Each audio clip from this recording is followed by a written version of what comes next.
उत्तर प्रदेश के चुनाव से पहले छापों का एक अध्याय खत्म नहीं हुआ कि दूसरा अध्याय शुरू हो चुका है। इत्र की इस सुगंध के पीछे आयकर विभाग है। यूपी में इत्र कारोबारी पीयूष जैन के बाद अब बारी समाजवादी पार्टी के एमएलसी पुष्पराज जैन पंपी की है। पंपी ने ही 2022 के लिए 22 फूलों से बना समाजवादी इत्र लॉन्च किया। हालांकि अब इत्र की सुगंध के पीछे इनकम टैक्स डिपार्टमेंट की टीमें हैं। देश के अलग अलग शहरों में एक साथ दर्जनों ठिकानों पर आयकर विभाग का एक्शन हुआ है। इन छापेमारी में कई ठिकाने समाजवादी पार्टी के नेता पुष्पराज के, लखनऊ से लेकर कन्नौज, कानपुर से लेकर नोएडा, हाथरस से लेकर मुंबई, मुंबई से लेकर दिल्ली, हर एक ठिकाने पर इत्र के भ्रष्टाचार का पता लगाने के लिए आयकर विभाग जुटा है। पुष्पराज समाजवादी पार्टी के अध्यक्ष अखिलेश यादव के करीबी और पार्टी के बड़े फाइनेंसर बताए जाते हैं। इत्र कारोबारी पीयूष जैन के यहां छापेमारी के बाद पुष्पराज चर्चा में थे।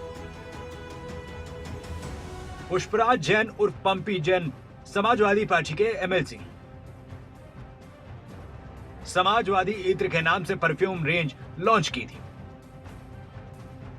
2016 में फर्रुखाबाद से समाजवादी पार्टी के एमएलसी बने। प्रगति अरोमा ऑयल प्राइवेट लिमिटेड के मालिक भी हैं पुष्पराज जैन। अपने नेता पर पड़े छापे को लेकर समाजवादी पार्टी बीजेपी पर हमलावर है।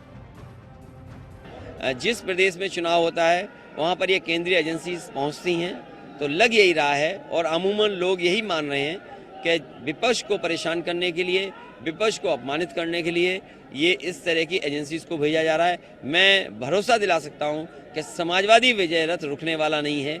जिस दिन से जनता का सफल समर्थन मिला है, तब से भारतीय जनता पार्टी ने इस तरह के छापे मारे हैं, लेकिन जो समर्थन मिला है उस समर्थन के साथ समाजवादी पार्टी खड़ी है। जैसे ही चुनाव आया है, ये तमाम केंद्रीय एजेंसीज लोगों को परेशान कर रही हैं, लोगों को अपमानित करने का काम कर रही हैं और लगातार भारतीय जनता पार्टी की तरफ से षड्यंत्र चल रहा है। इसको टाल दिया जाए, चुनाव के बाद ये रेड करी जाए। ये तो भारतीय जनता पार्टी का अपनी एजेंसीज हैं, सरकार की एजेंसीज हैं, जब चाहेंगे तब छापा मरवाएंगे। तो इसलिए इलेक्शन कमीशन को कम से कम सोचना चाहिए कि जानबूझ करके बदनाम करने के लिए कर रहे हैं।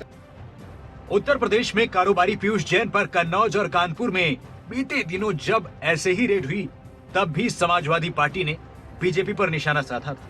चुनावी मंचों पर बीजेपी ने भी इसे भुनाने में कोई कमी नहीं छोड़ी। संपत्ति अर्जित की है, या तो संपत्ति सरकार जब्त कर रही है या उस पर सरकार का बुलडोजर चल रहा है। प्रदेश सरकार के बुलडोजर को देखा है ना, और प्रदेश सरकार को बुलडोजर चलने से पीड़ा किसको होती है?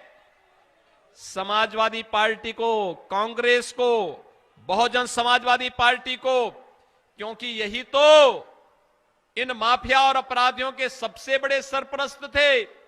चुनाव आ रहे हैं, सभी माफिया एक बार अपना ठौर ठिकाना इन पार्टियों में ढूंढते हुए दिखाई दे रहे हैं।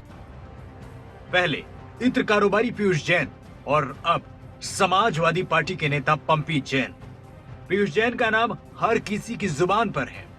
इस इत्र कारोबारी के कानपुर कन्नौज के घर पर करीब 200 करोड़ रुपए का कैश, कई किलो सोना बरामद हो चुका है। तब सवाल पूछा गया, आखिर पीयूष जैन का कनेक्शन किससे है? बीजेपी और समाजवादी पार्टी एक दूसरे पर आरोप लगाती रही, मगर इस बार समाजवादी पार्टी के नेता पर आयकर विभाग का छापा है, और वो भी चुनाव से ठीक पहले। टाइमिंग को लेकर समाजवादी पार्टी सवाल उठा रही है, तो बीजेपी इसे चुनावी मुद्दा बनाने में पीछे नहीं है।